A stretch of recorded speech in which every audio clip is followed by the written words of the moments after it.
Today is Wednesday, March the 30th, 2011. I'm Matthew Tietje. I'm Heath Mulligan. I'm Steve Stanley. And I'm Tony Casey. Welcome to the Technology Show, a weekly podcast featuring technology, theology, and everything in between. The world's only user-antagonistic podcast. This is episode 100. Woo!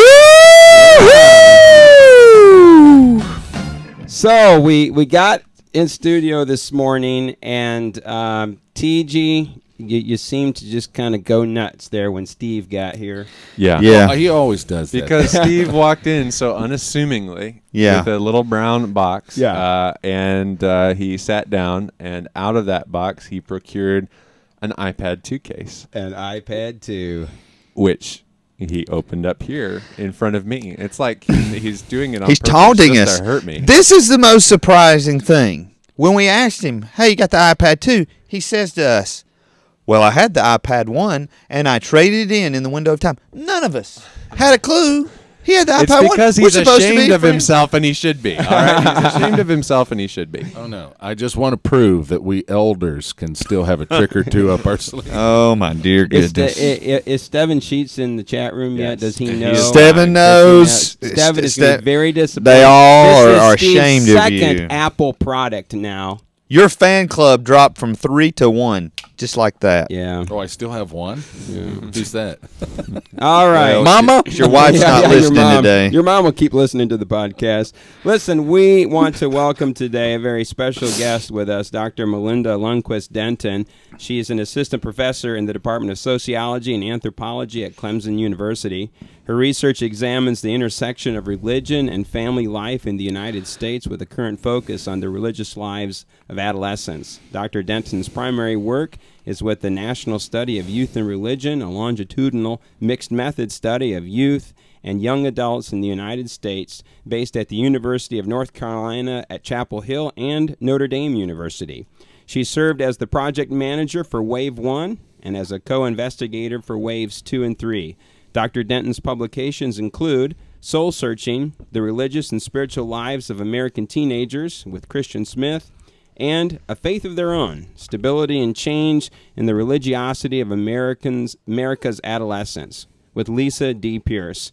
Dr. Denton completed her Ph.D. in sociology at the University of North Carolina at Chapel Hill. She now resides in Clemson, South Carolina with her husband Jason and her two sons Lucas and Everett. Melinda, welcome to the show. Thank you for having me. We are going to inundate Melinda with a lot of questions here in just a moment. Yes. Before we do that, Matthew, tell our listeners how they can get in the chat room so that they can ask any questions that they might have of Melinda. Absolutely. We may take time to do this a little bit later in our show as well, but we have our chat room. If you are at thetechnologyshow.com/live, you're going to see these two windows, the player window in which you are probably currently watching us, and the chat window on the right. If you start a message down here where this little red arrow is pointing, if you'll type something and press the send button, it is going to bring up a box that looks like, drum roll, wait for it please, that looks like this right here.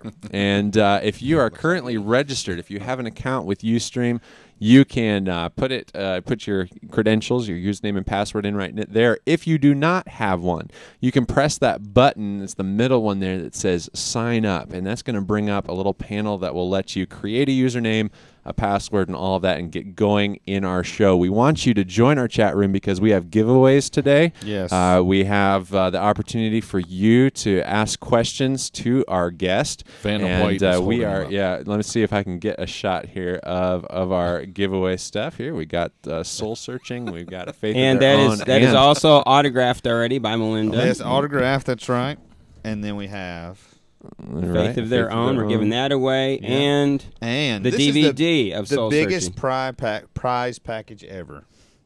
It is. I mean, it really is. All three. I mean, Winner takes all? Yeah, winner takes Winner all. takes all. That's right. Right now we have So Dustin Wilson, get ready because today's your lucky day, buddy. He's Here we go.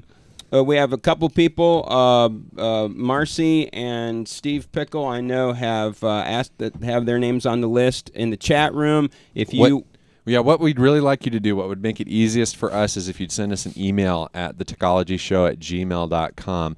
I'll put that up on the screen here in just a moment. But you can also just notify us here in the chat room. I'm going to be going through during the show and writing down those names. I'll also inform people in the chat room that I have your submission. I may create a document for you to go look at to be sure that you've gotten in the drawing. But pay attention to that. If you want to be a part of this, please email us, thetechnologyshow@gmail.com, or wave your hand in the chat room. Do something to get our attention that you want to be a part of this giveaway. All right. The format of today's show is going to be different than what we normally do. We want to spend all of our time asking Melinda some questions connected with the study that she has been a part of.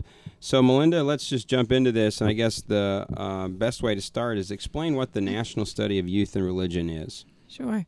The National Study of Youth and Religion began in 2001, and it was designed as a nationally representative sample of households with adolescents. We were targeting households that had adolescents between the ages of 13 and 17.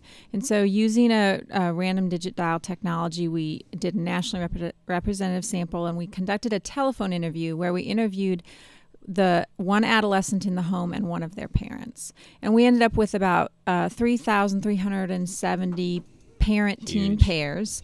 And we did a telephone survey with them. And we followed up those surveys. We sampled from our survey respondents a subsample of 260 youth. And we went around the country and did face-to-face interviews with those youth. So there was about 17 different interviewers. We traveled around the country. We sat down in coffee shops and libraries and park benches and just talked to them for a couple hours at a time about their lives, focusing on their religious lives, but also other aspects of their lives, their friends, their families, their schools, risk behaviors, church, all sorts of things.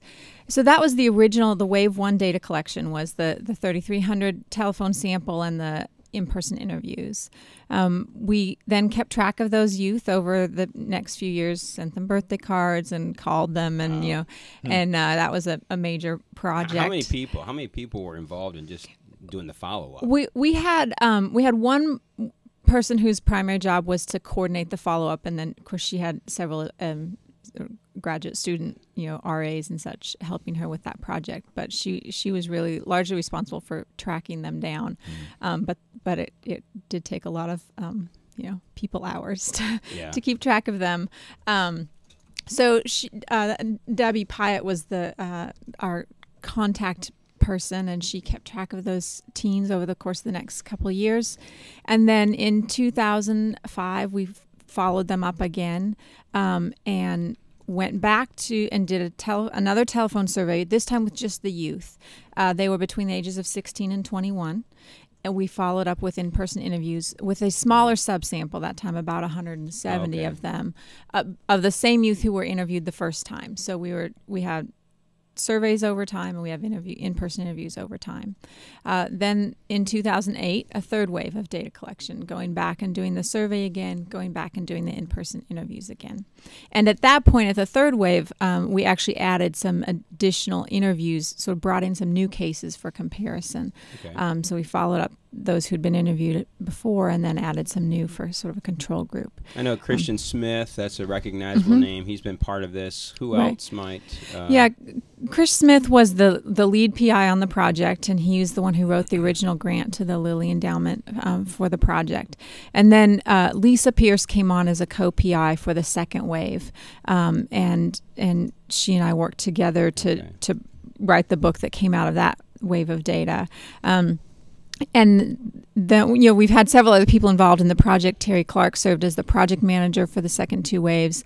Patricia Snell came on in the third wave and worked with Chris on the third book, on the Souls in Transition book as well, as well as a lot of other people helping with the logistics of the project. Yeah. So I first came in contact with this research when I got a hold of Soul Searching, which I know represents the first wave of this, and what struck me was this study is huge. And as far as we know now, this is the most comprehensive study of the religious and spiritual life of teenagers in America, correct? That's our understanding. There are certainly, when we started the project, we actually spent a whole year doing a planning grant that is doing a literature search, looking at other studies to see what was out there.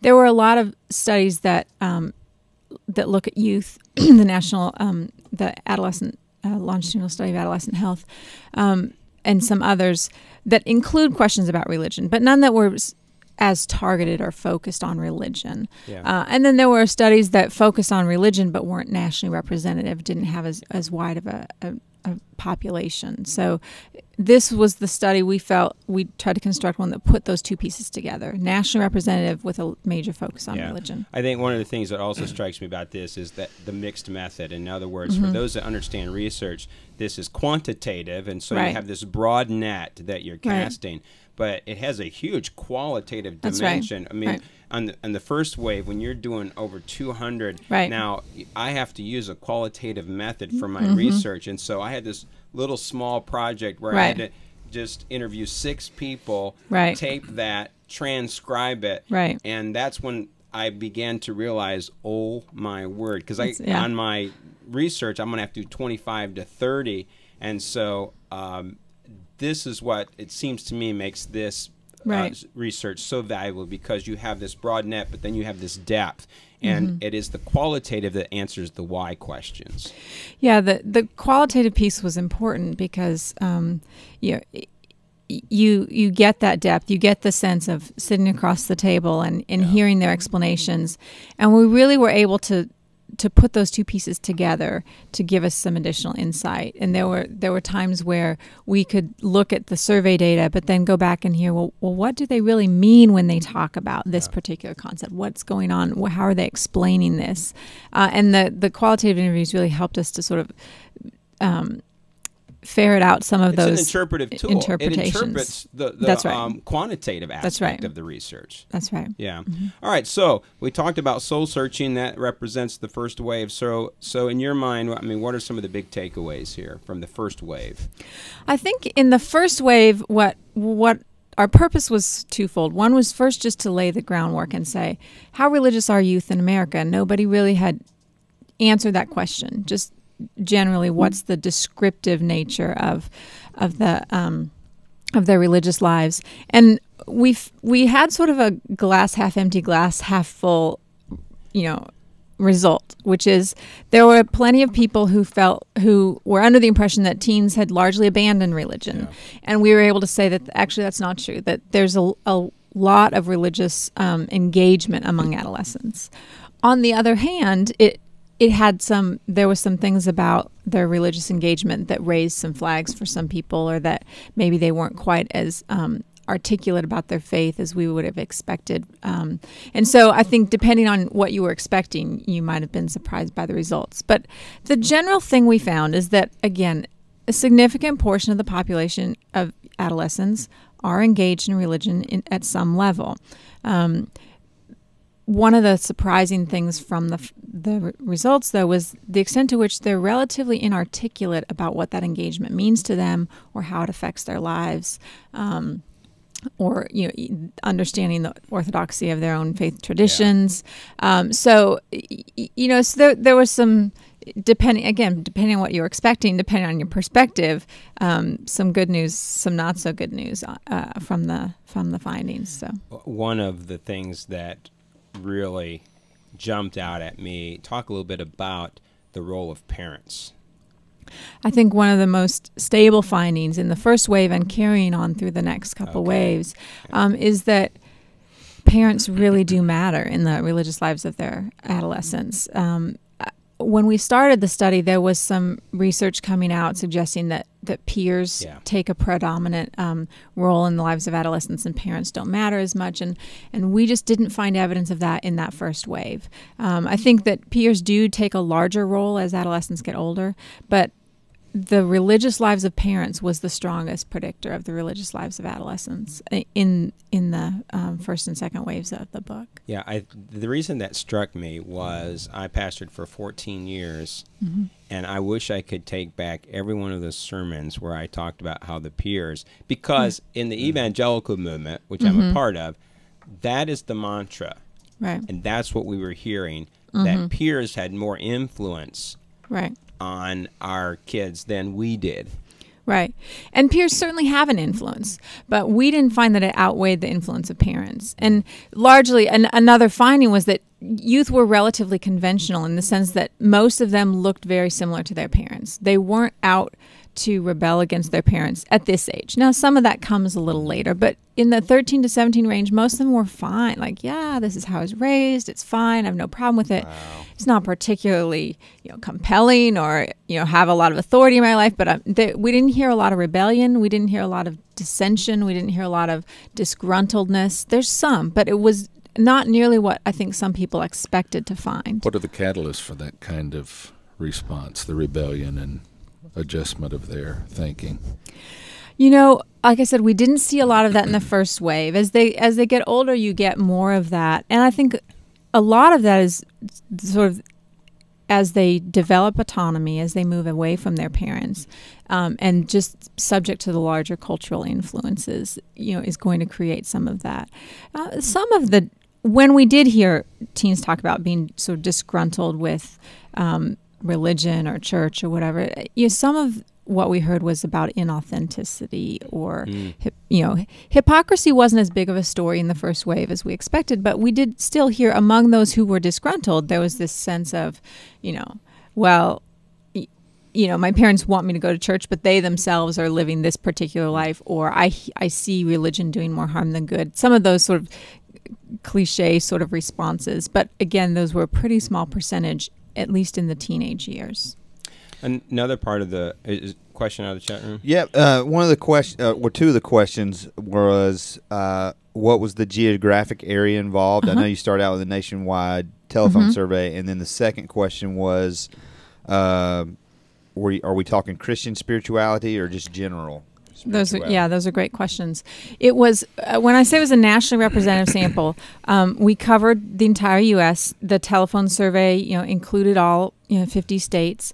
The in-person interviews were continental U.S. I volunteered to do Hawaii, but wasn't selected. But no. So you are so sacrificial. I know. Yeah. So we got across the U.S. So we tried to cover, when we sampled for our in-person interviews, we tried to cover every region. We didn't get every single state, but we got every region and a cross section of the population. I heard Christians say there's 40-some states represented in this. Yeah. I was actually just trying to remember exactly how many, but it was in the 40s. So we got almost every state. Yeah. And now in terms of, so geographically we covered the U.S., and in terms of the sample, the telephone sample, when we say it was nationally representative, there was not a filter for participation based on religion. So any youth was eligible for the study. And so we tried to measure religion across the board. There was no, if you're this religion, you can be involved in our study. Any religion, and the youth were able to identify that for themselves. We asked about religion in every way you can imagine. So, there were some questions that sort of said, of these 6 major traditions, which one do you identify with? But in every instance, the youth had the option to identify something other than what was on our list. So we didn't put people in boxes. We didn't restrict the type of religion that we were studying.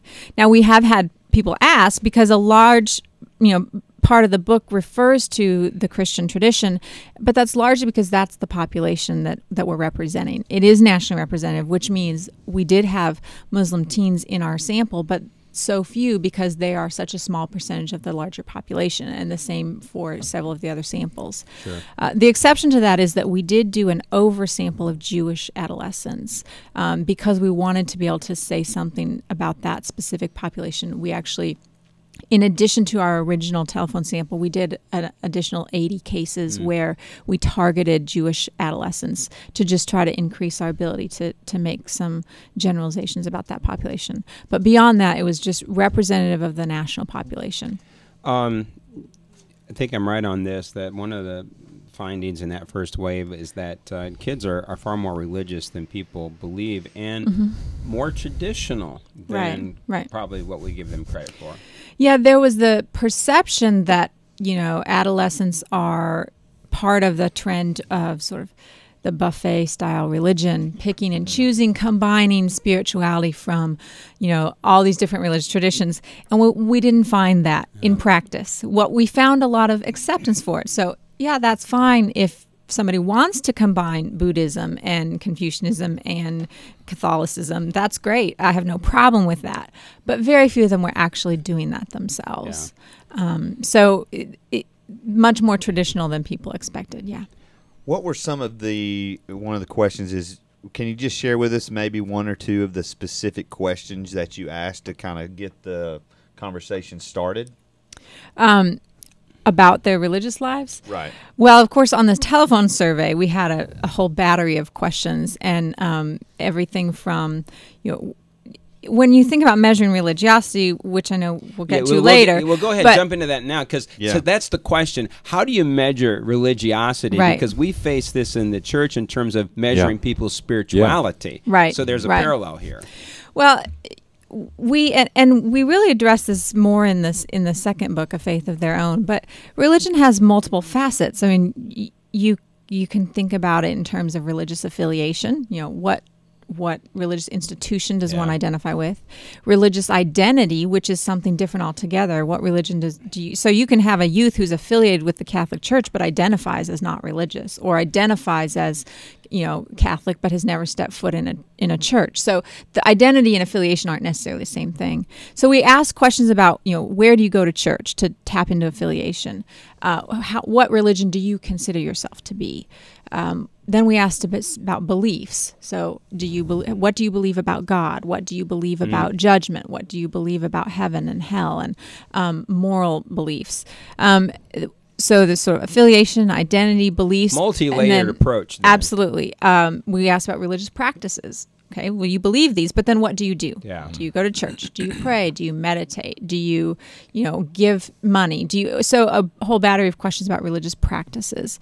And then the other component we try to tap into is what we call religious salience. How important is it to you? You can go to church, you can affiliate, you can consider yourself, but if it's just pretty low on the priority list, that's a different package altogether. So then we ask, how important is this? Does it guide your daily decisions? Does it guide your major life decisions? So there was questions about all those different aspects of religion. And then, in addition to that, a series of questions about the whole spirituality. We asked them if they ever tap into or use practices from other religions or not. So we really did, in a 52-minute telephone survey, about half the questions were about religion. So we tried to cover the gamut of what could be measured. Later in this show, we're going to get in. I think one of the great contributions of this study is in the final book here, or, the third book. Right. Yeah. And that are the 5 areas. And I think that you have provided, or the study has provided, a tool for religiosity. Right. And because this has been a huge challenge. And I think that for the church, there may be some parallels in this in terms of trying to get to the issue of spirituality, because we've had trouble measuring that. Let me jump to something that was part of the first wave.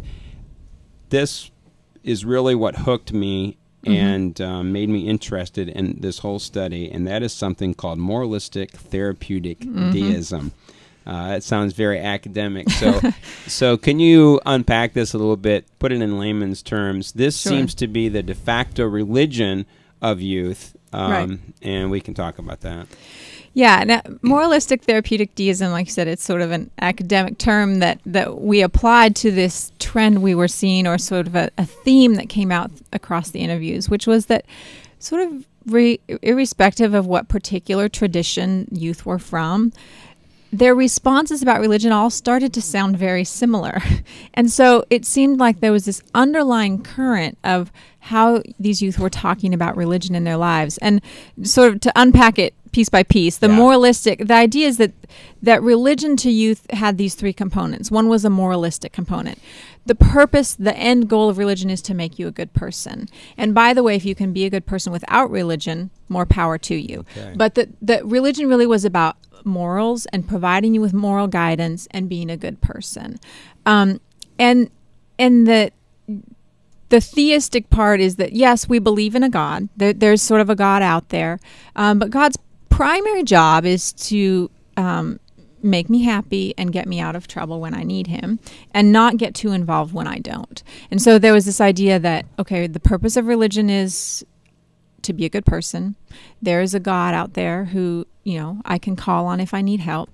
And so those are some of the pieces of that, and in the end, sort of good people go to heaven. And that we started to hear this, again, regardless of tradition. And so the idea was that all of these different unique faiths that have their own particular theological tenets had sort of been watered down to this general, be a good person and good people go to heaven when they die sort of theology. And the concern was that this had implications. Again, what we say in the book is that the implications of that are tradition specific. For each tradition needs to think about how well does that fit with what they actually are hoping to transmit to their teens. But that we're losing some particularity of faith traditions. Yeah, I know that Christian Smith has expressed this very point, and part of our gift pack today is the DVD, and Christian Smith talks about that on the DVD, Soul Searching, where he said that the particulars of traditions he fears is under assault. Right. Also, what struck me about this was this idea that more than anything, God wants me happy. Yes. Yeah, he just wants me happy. That's the therapeutic part of this. And that you say in the book, you and Christian say in the book, that now we don't think this is particular among youth. As a matter of fact, we think that they are thermometers for the culture at large. Right. Right. Which I'm gonna get into this because you and I talked at the coffee shop a few months ago, but I'm gonna ask you this again. I did a paper on this. I was so fascinated by it, and so I began to look at it from a developmental point of view. And my conclusion was this, and this is looking at Piaget, Kohlberg, Erik Erikson. From a developmental point of view, it almost makes sense that young people would believe this. What doesn't make sense to me is why adults would believe it. And yet it does seem to be very prevalent within the culture. Right. Yeah. Any theories? Well, I always, put the caveat out there that we didn't interview adults. We didn't talk to adults about this, so I can't make claims about adult religiosity based on our data. I mean, our perception, though, is very clear that these youth are not just making this stuff up, that they're hearing it from somewhere. They're repeating the messages. And because we saw that they were so conventional, that they do follow their parents religiously, then sort of the logical leap there is that they're probably not, apples aren't falling too far from the tree. And if they're sort of parroting back this moralistic therapeutic deism, that's probably because that's what they've heard. I think the other piece of that is that somewhere along the line, people aren't learning the language of their faith, and whether that's that the parents haven't passed that down to the youth, or that the parents themselves don't know the language of their particular faith tradition. Or the pulpit, perhaps. Right. Yeah. And, what sorts of things are being, are they hearing from their congregations? What sorts of messages? And, it's not too hard to find a congregation where you can walk in on Sunday morning and hear this from the pulpit. And so I do think that's, we talk in the book about faith and the language of one's faith tradition being like a foreign language, and that you have to be immersed in it to really become fluent. And that what we were seeing was a lack of fluency. Yeah. I wonder, all four of us here have pastored, how many times have we heard the mantra that despite a particular bedrock teaching in Scripture, the mantra that was brought back to us if someone disagreed with it was they believed that God wanted them to be happy. Well, yeah, we've heard that, but my thoughts were going to the preaching of the last 20, 25 years has been largely centered in felt needs, so that what we're seeing it reflected in the culture is in some sense a harvest of those ideas, and it's disappointing. I do think, though, that it's not just within the church, that this is a larger cultural trend, and you'll see this in research even as I'm teaching about sociology of the family. There's a cultural trend toward individualism, a move away from a more sort of institutional perspective, or what's good for the collective, toward a focus on individual personal self-fulfillment. And we see that in family life, we see that in civic life. So I think that in part this is a reflection of the larger culture moving toward a more individualistic perspective, a more of an emphasis on self-fulfillment and personal happiness. And we talk about different cultural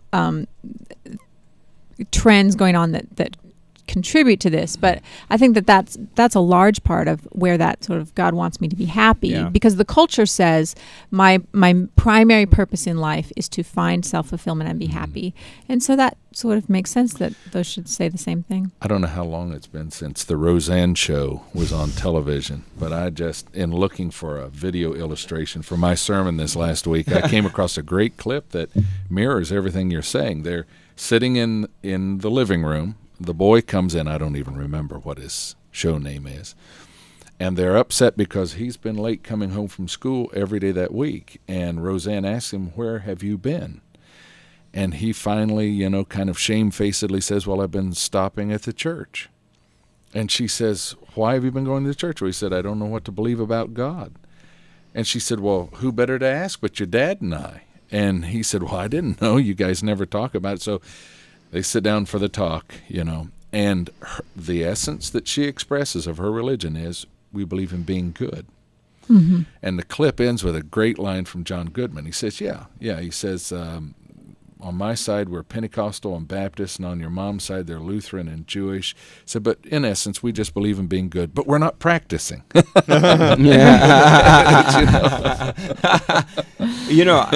of the things we asked Christian Smith, we had a chance to interview him at a conference in January, and general question was, does the individual emphasis of the gospel hurt us in the evangelical movement? Mm-hmm. And Christian well enough to know that he didn't hold back. Oh, right. Absolutely. Yeah. And yet, but I have seen that where we don't even want to adhere to a structure. Right. And sometimes our whole emphasis on a personal gospel can contribute to that, to where it's very me-oriented. Right.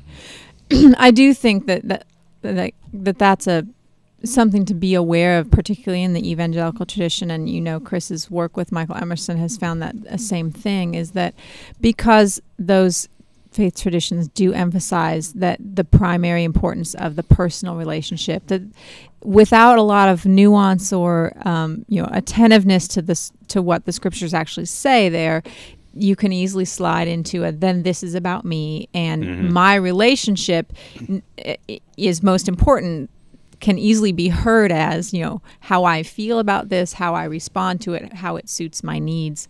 And I think that's part of what we're seeing in these. But this moralistic therapeutism certainly wasn't confined to the evangelical tradition. I mean, it was what was striking about it is that we heard a very similar version of it across all traditions. Now, there were different versions of it. There's sort of the Catholic version of it, the Methodist version of it, etc. But the underlying tenets of, I want to be a good person, God wants me to be happy, and God is out there but not particularly involved in my life unless I want him to be. Those were pretty persistent across traditions. Let's jump into this book that you have co-authored, A Faith of Their Own, and we've already talked about measuring religiosity. So Identify and describe the 5 profiles of religiosity that you unpack in this book. Sure.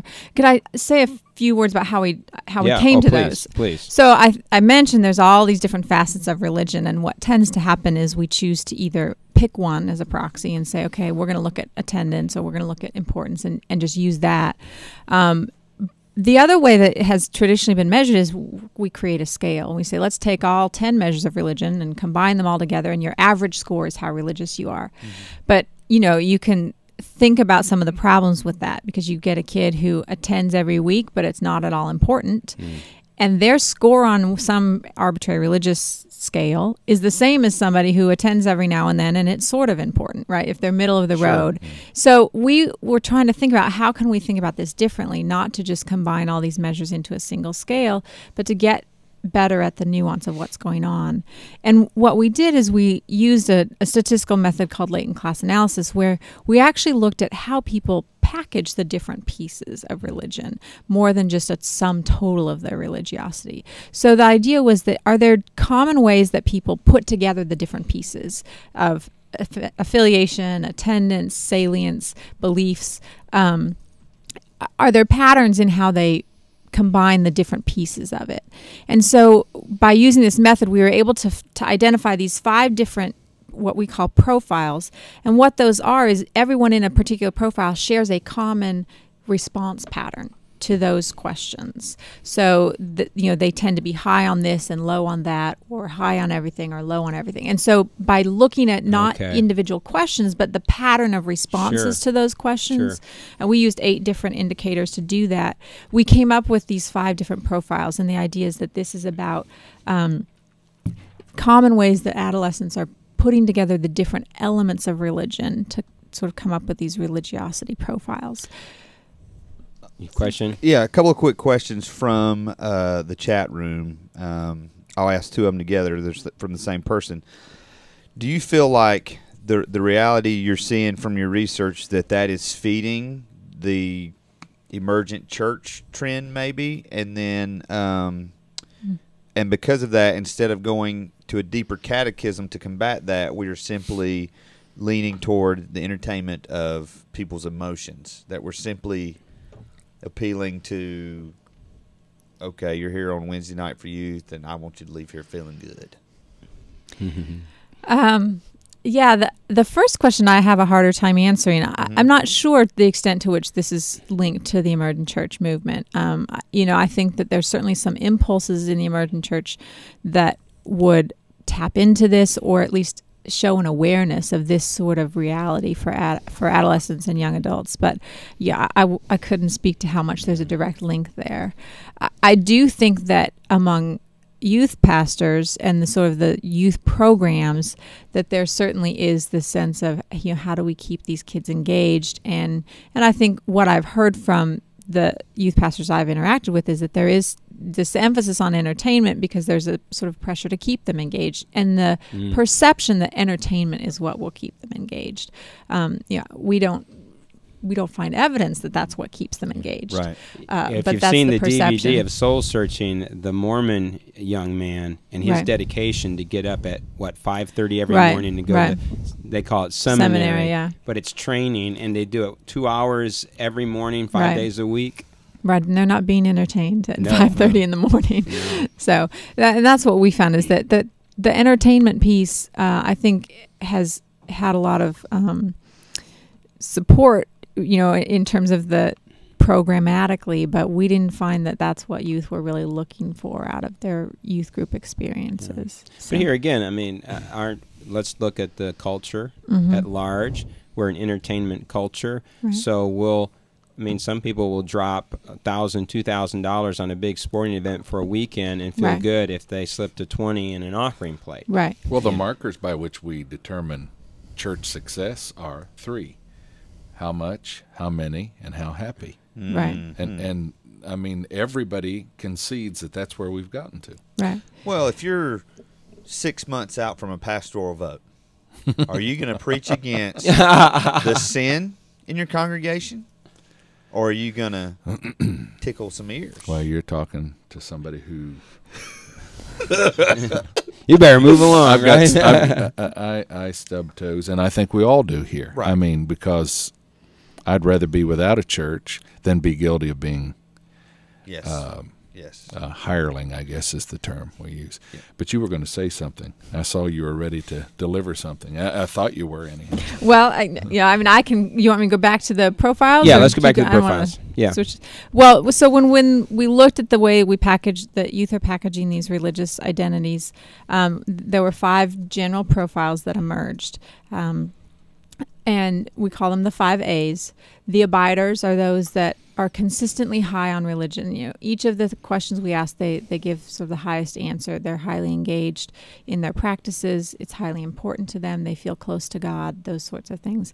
So we term them the abiders because they're living out a fairly traditional, conventional faith according to the sort of measures that we use. And then there's the atheists on the other end of the continuum who are pretty clearly non-religious and comfortable with that for the most part. They're a pretty small percentage of the population, about 3 to 5% of the youth would fall into the atheist category. Between those 2 categories we identified 3 other categories. The assenters are what you would consider sort of the average middle-of-the-road type religious adolescents, sort of go along to get along. They don't have any problems with their particular religious tradition, but it doesn't hold a lot of personal salience. So they tend to score pretty low on measures of importance and closeness to God, but they score average or above average on affiliation, identity, attendance is sporadic, but not non-existent. So those are the assenters. So they're just assenting to the religious tradition they've been raised in, but it doesn't hold a lot of weight in their overall lives. The avoider category are those who would be considered your traditional non-religious kids, right? When we hear about non-religious kids, but we call them avoiders because they seem to be avoiding religion, but they also avoid calling themselves not religious, or they also avoid the clear atheist identity. That is, most of them will say they believe in a God, but it's a pretty distant God, and they have very little connection to any type of religion, organized or otherwise. So the avoider category is largely non-religious, but again, we make a distinction between the avoiders and the atheists because the avoiders aren't willing to come out and say, I'm an atheist and here's what I believe about that. It's just sort of, religion, no thanks. And, one example in the book that we use is a youth that I interviewed, and he said, I believe in religion. I believe there's a God. I just don't choose to go that path. And so for him, it wasn't denial of religion, just it's not for me. And so those are the youth we call the avoiders. And then the final category that emerged was one that we found to be pretty interesting are the youth we call the abider. No, I talked about them. The adapters. Sorry, it's a little confusing. The adapters are this group of youth for whom they really are putting together these elements of religion in adaptive ways. So what we found is that elements of personal religiosity were high. They have high salience. They're close to God. Religion's important to them. But the elements of public religious practice are less regular. They're not attending as much. They're not as likely to be going to youth group or having friends who go to youth group. And they're a little less traditional in their sort of acceptance of other. They're less exclusive. They're more accepting of other faith traditions. And this is a group we call the adapters because they seem religion's important to them, but they're not as conventional in the way that they're practicing their religion as the abiders. And so those are the 5 profiles that emerged from the data that we looked at in the second wave of the And kind analysis. of a little unsettling part when it comes to the abiders and the atheists because there was a commonality with these two. Explain that a little bit. Yeah, what we did is once we had identified these 5 profiles, then we looked at, well, what are the other factors that correlate with these profiles? What are the sort of commonalities in terms of life demographics? And what we found is that it was the abiders, the most religious, and the atheists, the least religious, who had in common that both of these groups had a higher than average socioeconomic status. That is, they had highly educated parents with higher than average levels of income, and they themselves had higher educational goals.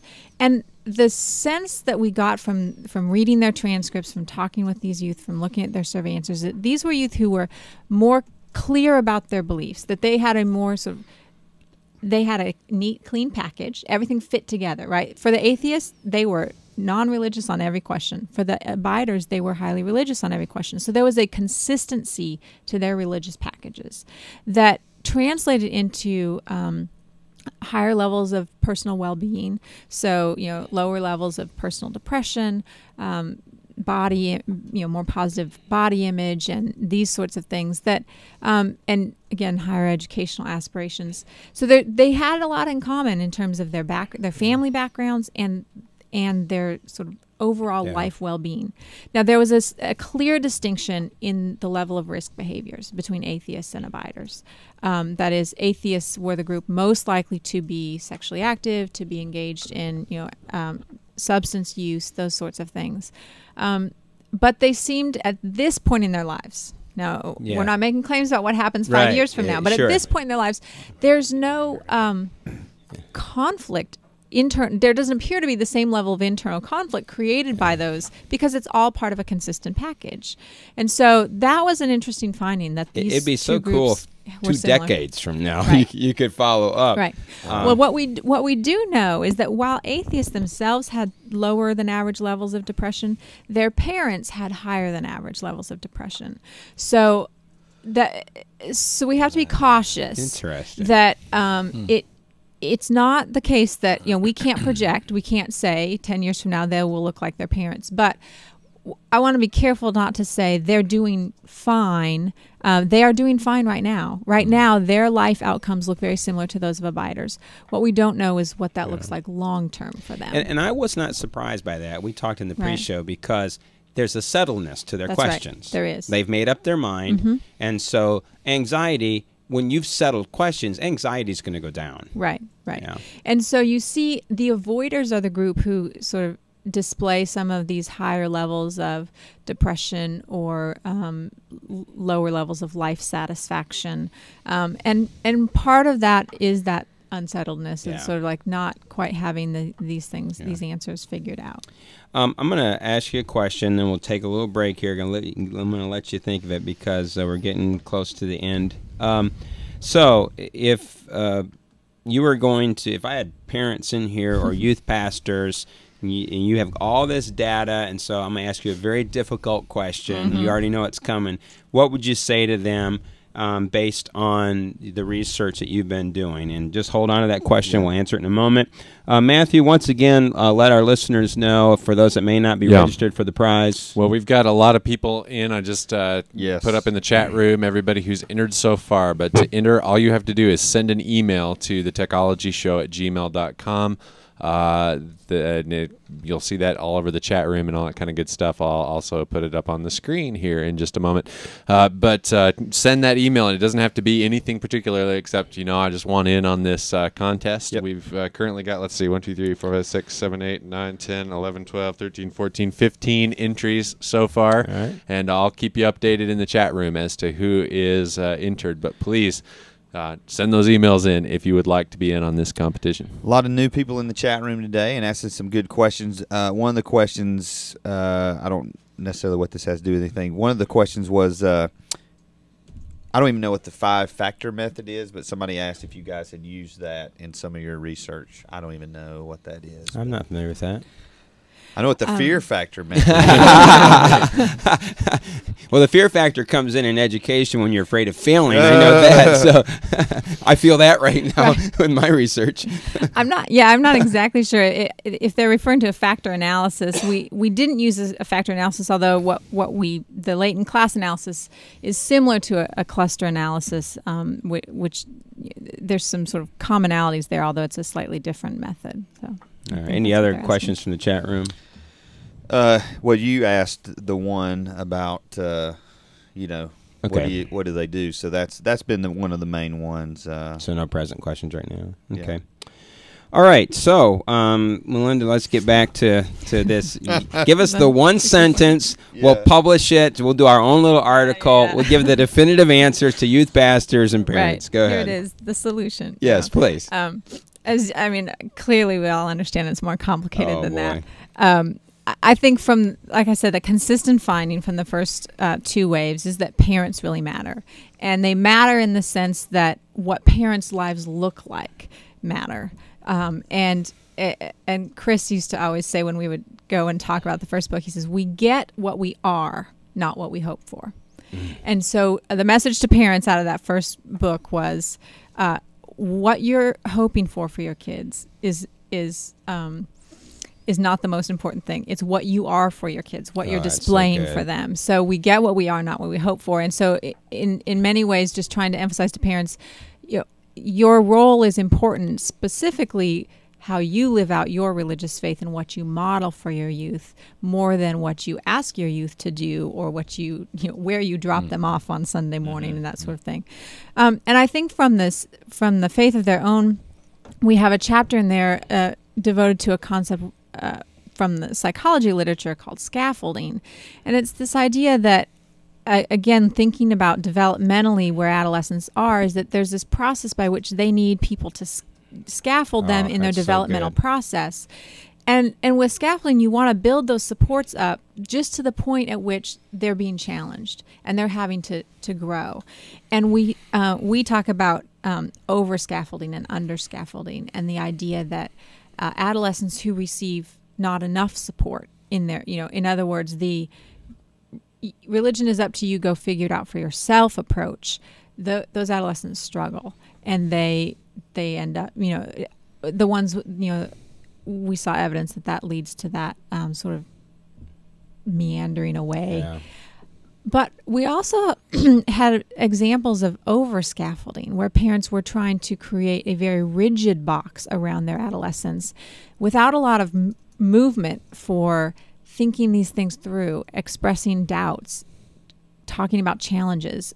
One youth we profile in the book named Michael, who anytime he expresses doubts, his mother dissolves in tears, and because he's leaving the faith. And our sense is he's very close to just walking away from his Catholic upbringing, and not because he wants to, but because he hasn't had a forum to deal with and wrestle with the challenges he faces. And so he feels like he can't talk to his parents because they don't understand. And so his option is sort of to throw up his hands and say, if I can't resolve these doubts, it's not going to work for me. And so our challenge there is to really try to meet youth where they are in this process of development. And for some youth, it's really early in that process. Other youth are pretty far along, and they're wrestling with really difficult questions. But for parents and congregations to take those doubts and those challenges seriously, and not to be afraid of them, and not to try to give kids the right answers, but to engage them in the process, because there are a lot of difficult questions with relation to faith, and youth aren't stupid. They know when they're being sold a bill of goods. They know when they're being tried to, sort of forced into a certain set of beliefs, and what they really want is someone to just engage them in these questions. Yeah, my response here is very anecdotal, but I'm just saying that part of the problem is that adults aren't equipped to answer these questions. Right. Well, and I think that's part of the issue with Michael's mom, is she probably doesn't know. She's just always believed this and doesn't know what to do with doubt, doesn't know what to do with questions about how this could be so. And so parents, in many ways, some parents at least, are nervous to try to engage those questions for fear that they're going to screw it up, or they're going to give the wrong answer, or they're going to damage their teens. And I think what's more problematic is parents who aren't willing to engage in the conversation. Yeah. As a pastor, one of the things that has always been abhorrent to me is for parents to expect that we have a package of values and beliefs. We can just plug that module into the kid. Mm-hmm. So they bring them to the pastor. Fix them. And right, exactly.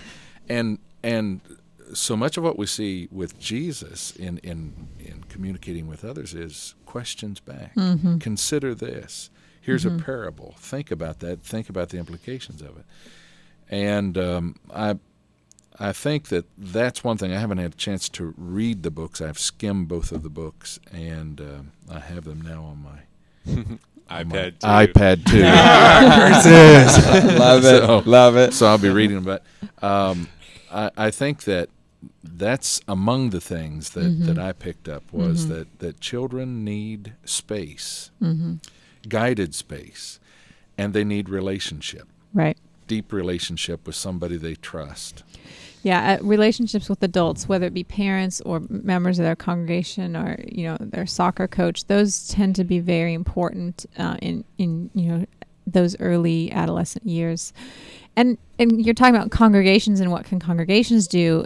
They also can provide a place for adolescents to engage these questions about their faith, or they can shut those questions down. And again, another example in the book of a young man, Diego, who talked about being in youth group and having sort of being told the particular lesson was about abortion and everything that's wrong with abortion.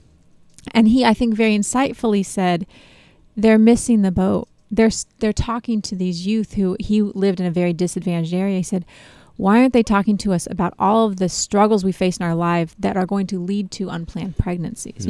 And for him, the issue was not whether abortion is right or wrong, but you don't get it. You don't get what our real needs are, what our real struggles are, and that he was wanting the church to reach out to these adolescents and say, let us provide you with alternatives to these sort of risk behaviors. Let us provide you with support for the family life that isn't there. And so I think, of course, that he wasn't able to articulate all of that, but he got that as a congregation, they weren't meeting these youth at their point of greatest need. Yeah. Well, churches will often take the subject of abortion, will rail against that, but then you go to the budget meeting for the year and you ask for money for youth programs or open up the gymnasium. Well, now that's an insurance risk, and it not only breaks my heart, I have to say it irritates me when those kinds of things happen, because if you don't take care of business up front, you're going to end up with an accident. If you don't have traffic laws, you're going to have accidents. And why focus on the accident when a little prevention, a little care and concern can prevent it? One of the things that I've just seen in the last month and a half is Granger Community Church has just come out with a new 5-year vision for their church, and they have basically just said they're kind of re-envisioning what their church is about. One of the things they're doing is they're not de-emphasizing children and youth ministry, but they're putting a larger focus on family ministry, because I'm sure that they've seen your research and they see the role that the parents have in the kids' lives, and so their church has decided we're going to invest in parents, and that's where instead of they're still going to do great things for kids and youth to bring them in, but that investment is going to be, how do we help these parents be better Christian parents? That makes me happy too, because that's a very trend-setting church, in that they really are at the forefront in a lot of different things that they do. One of the things that burdens me, though, coming out of soul searching and watching the DVD in particular, there is one family where you see the pastor or priest, I was never able to quite figure out what denomination it was, but you could see how he was making a difference in the lives of 3 kids in this family. But socioeconomically, they were poor. They were in a rough neighborhood. I think you remember, or you know what I'm talking about here. And my heart breaks at that, because if the research is telling us that the parent is the most significant, and in this case, the father was an alcoholic and very disengaged from the family, and 3 of these kids had made a decision for Christ, how much more does the church really have to be on top of situations like that? We have to go outside of ourselves. We've got to be intentional, and we have to build a scaffolding. Right. And it can't be one person's concern. We have to bring significant people within the life of the church, young and old, that can be surrogates. One of the things that was striking about the 5 profiles was that this adapter category I spoke of, the youth for whom they say religion is important, but they're not practicing conventionally in the same way as abiders. What's unique about that profile is that they have, opposite of the abiders, they have lower than average levels of socioeconomic status, low income, low education among parents, higher percentage of minority families. And our sense is that part of what's going on here in this adapter category is not just a decision that I'm going to practice religion differently, but that there are actual barriers to conventional religious practice. Wow. And that there are some youth for whom, you know, that's a decision. Yeah, God's important, but I'm not going to go to church. But there are other youth for whom there's just an impractical, or there are these practical barriers to There's no on-ramp for them. That's right, to consistent congregational engagement. Wow. Whether that's about lack of transportation or, you know, work schedules for non-standard work hours, or if it's about the level of acceptance that congregations extend to people who come from non-traditional family structures or low socioeconomic status. And so I think those are some questions we would pose to religious congregations. Is here's this group of youth who are, from at least by their reports, interested in religion conceptually, and it has salience for them, but they're not engaged in religious congregations. And so again, you know, tradition specific, each tradition can assess how important engagement in a religious congregation is to that tradition. But for those traditions who say we believe engagement in a local community is important, it's something to consider that there are youth out there who are willing to be engaged but are not currently being engaged. And so, you know, we can be concerned about these atheists who've rejected God, but that's 3 to 5% of the population. You've got 20% of the population who says God's important to me, but there's some barrier to engagement. I need an on-ramp. Right. You know what's running in the back of my mind here, and I know that this is a race thing, but the white evangelical toolkit that's unpacked and divided by faith. And the reason that's running through my mind because there's a socioeconomic dimension to it. And evangelicalism in particular is so middle class or upper middle class. That's right. And we have a hard time reaching below that. And I am of a faith tradition which originally did a great job at reaching lower socioeconomic class people. But I mean, we are clearly solidly evangelical now. We have arrived. We're upper middle class, and I think that's, I mean, somewhere in there. It's a challenge. It's a hard gap to bridge, but I do think that was one thing that really sparked my interest in coming out of those profiles. Is like, wow, here's this group of kids that it may or may not be about religion. It may be about the rest of the things going on in their lives. Boy, I hate that. We've got to wrap this up, and this has been so good. Let me real quick. Let me recommend. I'm not trying to down sales of the book. Oh no. But you know, for people I know, time is a factor. That's right. And if you want soul searching in just a real quick shot in an hour, 9 minutes, hour, 18 minutes, get this DVD. What it'll do, it'll interest you so much that you'll get into the book, and it'll be a great way to just get on the trail here of this comprehensive study that's going on and to glean some of the profit from the research that's happening. Let's talk about our giveaway here. How we still working on that. So this is your last chance. I'm folding up the pieces of paper right now. All I need is the hat, Tony. Where's the hat? I don't even have it. I didn't prepare a hat. You're so scientific in the way that we do our giveaways. Yeah. Here, You know, box lid. I'm sure. Here we are. The iPad box lid for the giveaway. Once again, A Apple product saves the day. $600 machine. Apple and to the we're rescue. using- All right. All right, it's going to be just a moment longer here. Melinda, let me ask you this: is there any further ongoing research with the National Study of Youth and Religion? We're currently we're still keeping track of them, of our respondents, and there's plans in the way for a fourth wave of data collection. Really? So Nice. it's not underway at this point, but that's the hope. You know, it all is contingent, but we're proceeding as if there will be a fourth wave of data collection. Great if you guys could get funding where this would just keep. I mean, to follow up on people 10, 20, 30 years later. At some point, you start to have attrition issues in terms of sample reliability, sure. but so far we've been doing okay, and we're hoping to at least get one more wave, if not more. This is terrific. All right, we ready over there? I think so. Haven't gotten any more. Here, hand me the box. I'm going to let our guest. Yeah, I think so. Hold it up nice and high there. Dr. Denton is going to hand pick your prize. That's right. Shake it down to one corner, why don't you? All right, here we go. Hand it to Heath there. Hand it to Heath. Heath, read our winner. Martha Ruth Rampy, you have indeed won. She has been begging the entire chat. How do I get in this drawing? How do I What do I do? What do Just I do? remember, Martha, All right. I'm your pastor. Martha, email us at thetechnologyshow.com. I mean, I can take it to her tonight. Technology show. Wait a minute. She attends his church. I'll there take you it to go. her. Martha It'll be handled tonight. It'll be hand delivered. Hand delivered. All right, let's wrap this up. Melinda, thanks again. Sure. Thank you so much for having This me. has been so good. I mean, the hour just went like that. We've got to get you in studio again. I know your life is Absolutely. busy, but Sure. Anytime. yeah, we'll have lots of follow up on this. All right. Is there anywhere online our listeners can find you or find research? Sure. The website for the study is youthandreligion.org. And currently there's a link to, we have a website for the book specifically, which has a long and unruly URL. But if you go to the youthandreligion.org, there's a news story about the book that has a link to more information about the new book itself. We'll put that link on our website as Okay. well. Heath, where can our listeners find you?